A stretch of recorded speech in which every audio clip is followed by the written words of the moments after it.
Welcome, everyone. It's the Mike Tech Show, show number 898. Just 2 more shows to 900, right? Tonight, going to talk about an Adobe tip.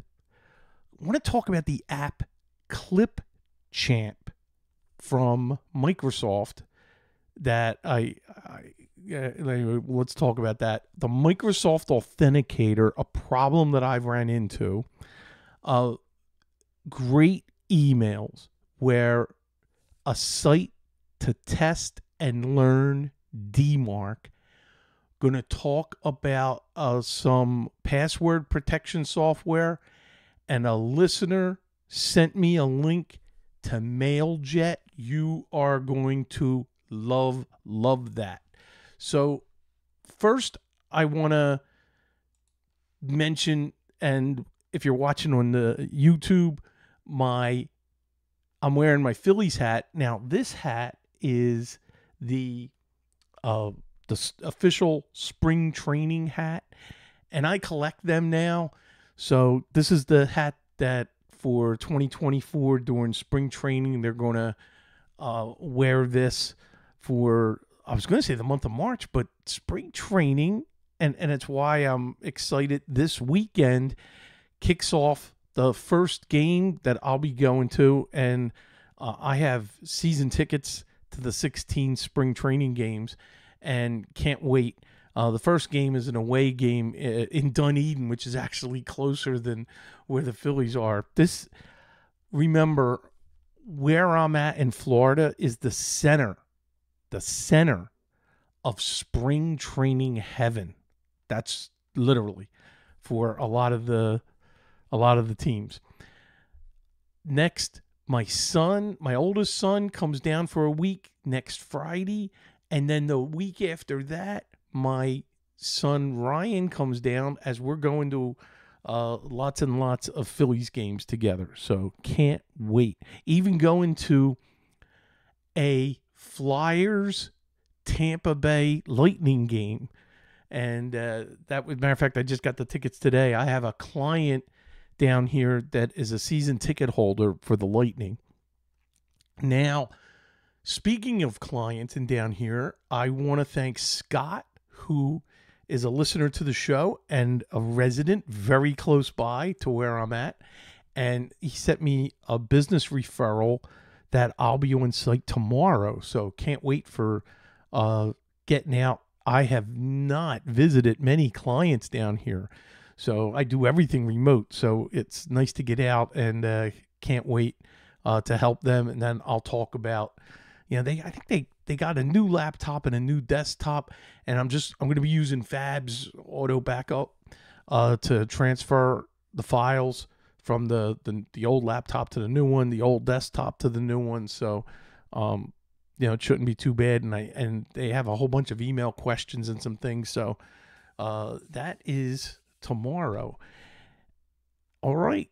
So first, the AT&T outage today was a 12-hour outage that started, I guess, in the middle of the night, and then went to 3 p.m. before they finally said it was all clear and everything was working.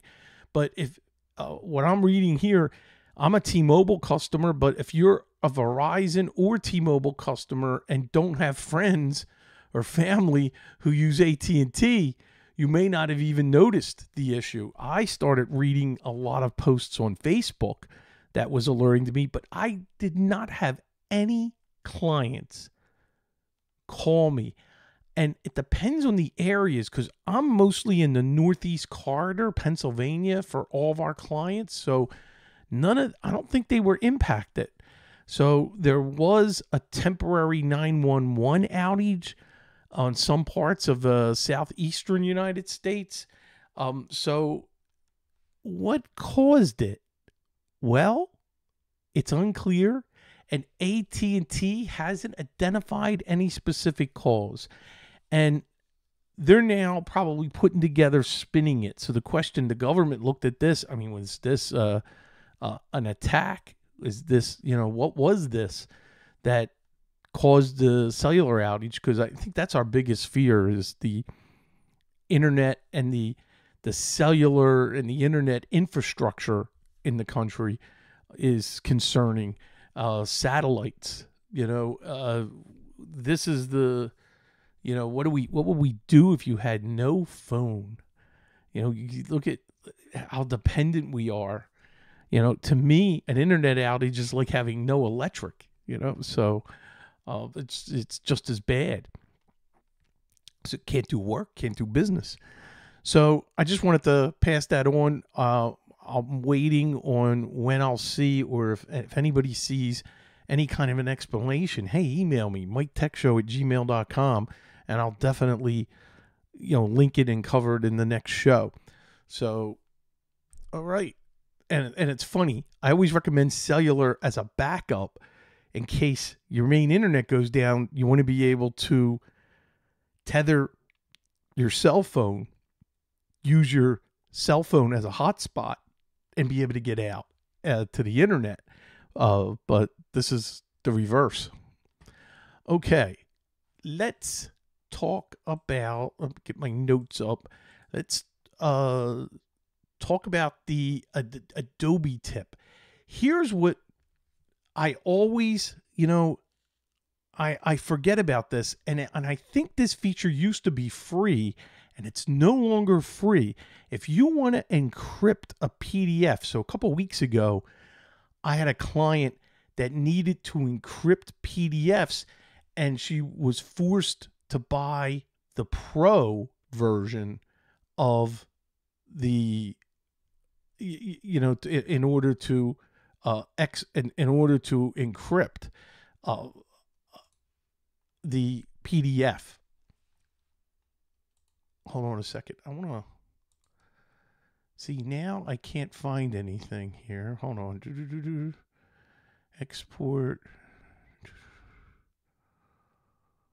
Hold on.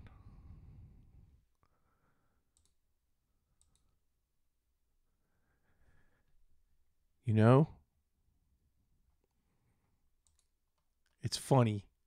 I want to find and talk about the encrypt, and I lost the option. I had it all queued up.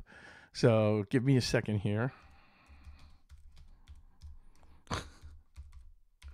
This is all being recorded on the on video, but not the audio.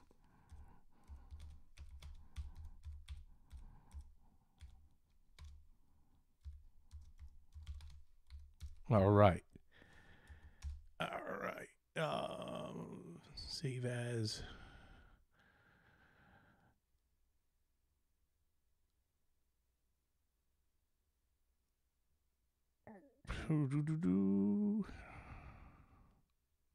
A PST.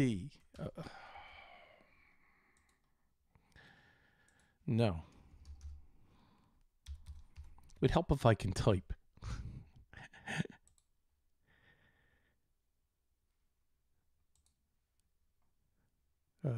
Tools, protect. Okay, let's do that. Let's get to Adobe.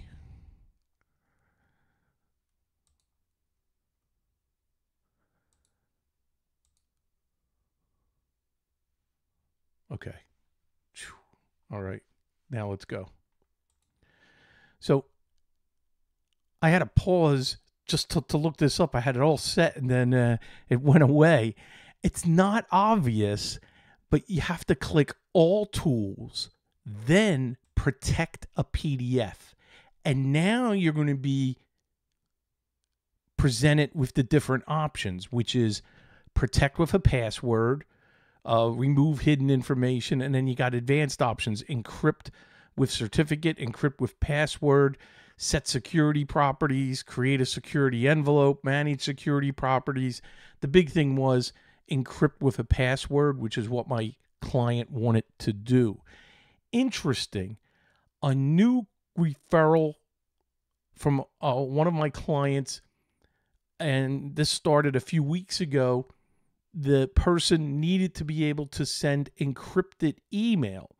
So I got them set up with a Microsoft 365 E3 account after they picked a domain on GoDaddy. And then once we got the Microsoft account, then I performed all the DNS changes, and then activated the encryption by a mail flow rule, and then set that up. And now this person was able to send encrypted messages because she had patient information that she records and sent them to a person to transcript.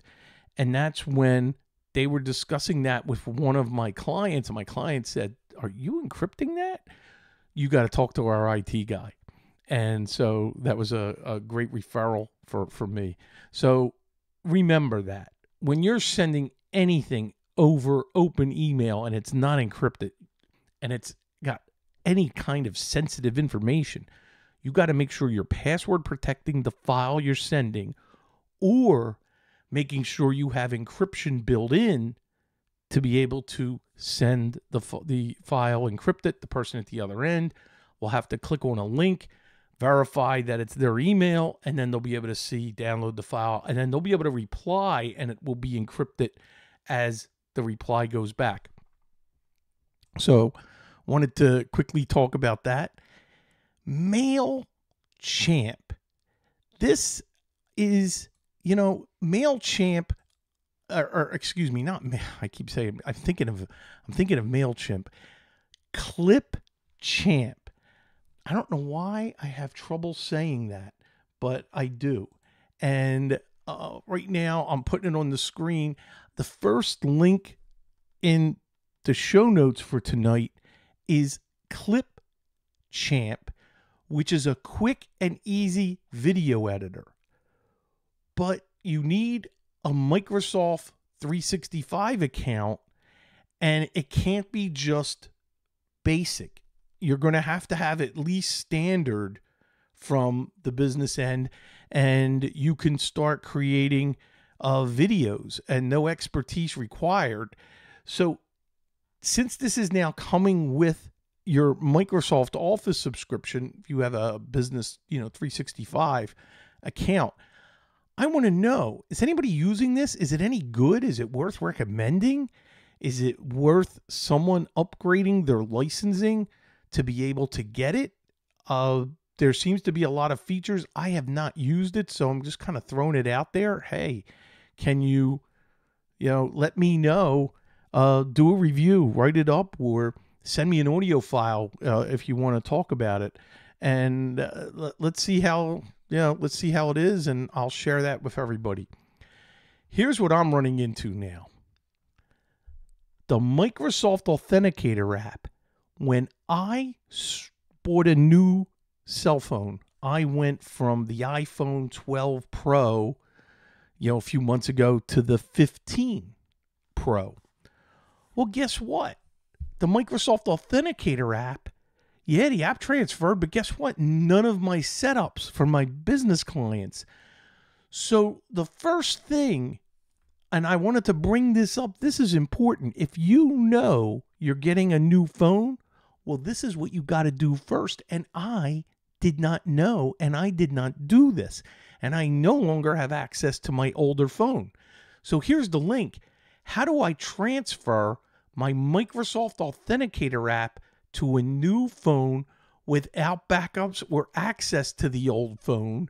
And this is, you can restore from a backup, assuming there was one. Well, guess what? I don't have one. So this is instructions and a link on how to back up and recover account credentials. What I'm finding is that I have to now go into the admin portal, go to the account that I'm using. Once I find a way in, that's another problem. I have to use like an alternate method where they'll send, and that's why you got to make sure you have multiple authentication methods with whatever you're doing, whether it's your bank, whether it's your email, even if it's Gmail. Make sure you have multiple methods to be able to authenticate in case your primary doesn't exist, like with me with the phone. So I can get a passcode. They can send me a code for the text message. And what I have to do is go in to the user and go into my account and tell it to regenerate the multi-factor authentication. So now when I log out and I log back in, it'll give me the opportunity to add the QR code for the Microsoft Authenticator. So this is really hindering me with clients right now. And I didn't realize it when I transferred phones. So just keep that in the back of your head. If you're, when you're transferring a phone, from one phone to another. All right. Now, what else from the trenches? That was my big one from the trenches. I spent hours last week, and they have great tech support. Walters Kluwer, Kluwer. They're the makers of the CCH Pro FX engagement and FX tax. And where we got really messed up is the tax for laptop, where my client CPA firm needs to check out returns. So when they're snowed in and can't get to the office, if they've taken returns, they can check them out locally to their laptop, go home, they're able to do full work on everything, and then they check it back in when they connect to the network. And this is a problem that the two new users, and I have never set up the laptop, they were big help, remoted in with me and walked me through it. I took a lot of notes. They sent me links. And then I had another problem, and their tech support was really good. Again, a third, their SSL needed to be renewed because the company hosts my client's secure file transfer from the website, and their SSL needed to be renewed. It expired on Network Solutions. I quickly got logged in, renewed the SSL, but now you have to get a CSR file from them, and this is a Thursday. Well, guess what? They only update. I got the CSR, and then I had to wait. I didn't get it until Monday. The file for the zip file and the CA file from Network Solutions. So after I submit it for the CSR from the host, the web host, then now I got to get a zip file and get that in the hands of the web host. And they only update 2 times a week, on Tuesday nights and Thursday nights. So Tuesday, I finally got it in their hands. Actually, I got it in their hands Monday, and they told me, look, it's not going to update till Tuesday. So Wednesday, their clients won't get that SSL error that it's not safe or secure. Now, remember, their clients could continue, even though, your browser says it's not safe, and they still could have continued. But, hey, a client, and they're dealing with their taxes, not real happy with having that. So, come up, but that's all good.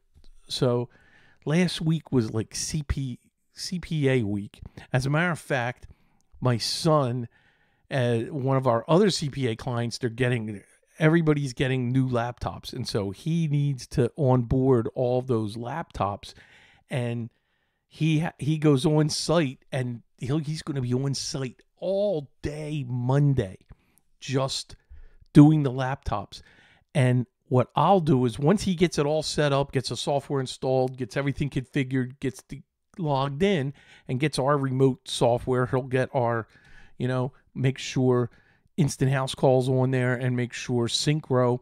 And then what I'll do is then log in and set up the VPN access and test it.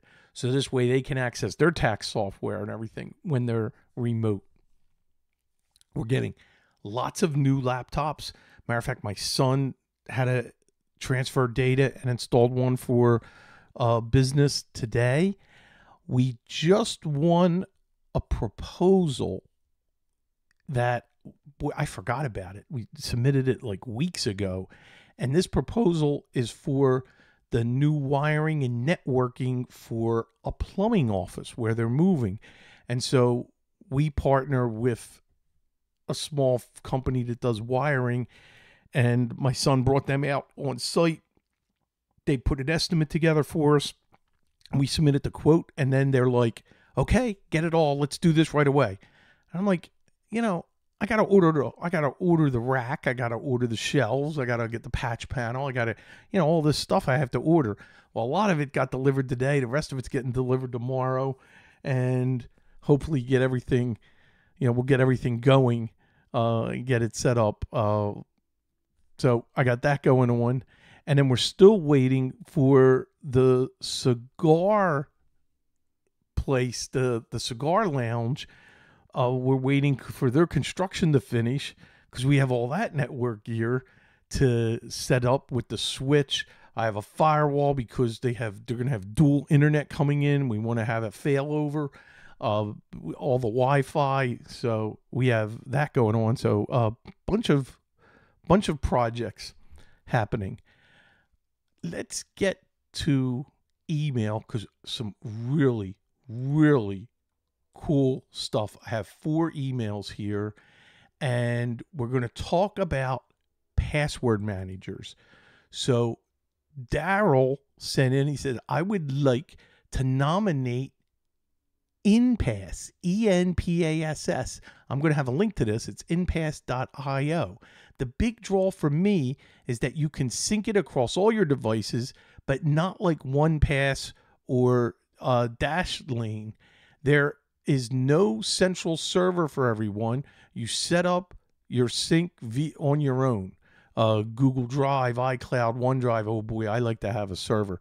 But there's an advantage there. The bad guys don't have just one company and one database to get millions of people's passwords. And yes, Daryl, you are correct.